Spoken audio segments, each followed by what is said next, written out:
Hello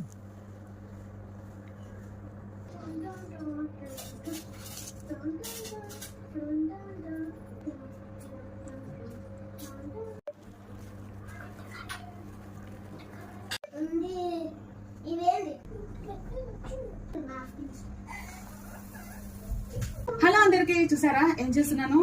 egg bajji వేస్తున్నాను. పిల్లలకి holidays ఇచ్చారు కదా, సో పిల్లలకి ఏదో ఒకటి చేసి పెట్టాలి, లేకపోతే గొలగొల వేస్తారు. సో అదనమాట. చూడండి, ఈ విధంగా ఫస్ట్ అయితే ఎగ్స్ ఉడకబెట్టుకోవాలి.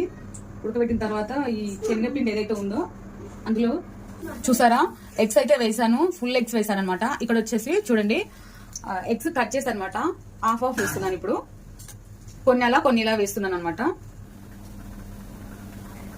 ఎగ్గుకు పిండి పట్టుకోవాలి కాబట్టి ఇట్లా గట్టిగానే ఉండాలి పిండి, లేకపోతే ఇట్లా లూజ్ చేస్తే పిండి జారిపోతుంది. సో అందుకని పిండి అయితే ఇలాగే ఉండాలి, ఇట్లా వేసుకోవాలి. ఈ ఎగ్స్ నూనెలో వేసినప్పుడు కొన్ని పేలుతాయండి, జాగ్రత్తగా డీప్ ఫ్రై చేసుకోండి. చూడండి ఎగ్ బజ్జీలు అయితే వేసేస్తాను. చూడండి ఎంత బాగున్నాయో, ఎంత మెత్తగా ఉన్నాయో చూపిస్తాను. చూడండి ఇవి హాఫ్ ఎగ్ అనమాట. ఫుల్ ఎగ్ వచ్చేసి ఇక్కడ ఉన్నాయి, ఇగో ఇక్కడ ఉన్నాయి చూడండి. సో ఇదనమాట ఫుల్ ఎగ్. బజ్జీలు వేయడం అయితే అయిపోయింది. ఇప్పుడు టేస్ట్ చూద్దాం.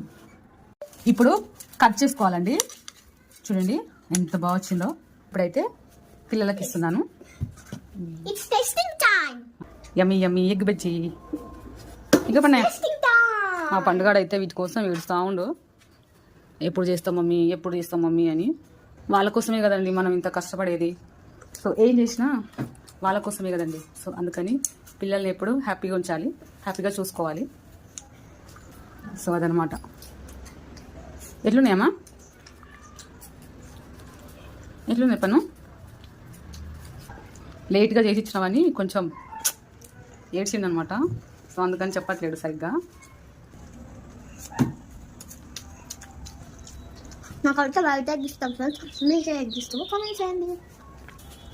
పిల్లలకి ఇట్లా జంక్ ఫుడ్ ఇవ్వకుండా రోజు ఇట్లా పిల్లల కోసం ఏదో ఒకటి చేసి పిల్లలకు పెట్టండి ఫ్రెండ్స్.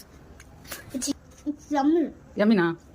ఓకే తిను, మీరు తినడమే నాకు కావాలి. పిల్లలు కారం తినరు కాబట్టి వాళ్ళకి ప్లెయిన్గానే ఇచ్చేసాను. సో ఇది మా ఆయన కోసం అనమాట. కొంచెం కారం అట్లా పైన చల్లిన. చూడండి కొన్ని అయితే ఆనియన్స్ కూడా వేసాను. సో ఇదైతే ఇప్పుడు మా ఆయన తినబోతున్నారు.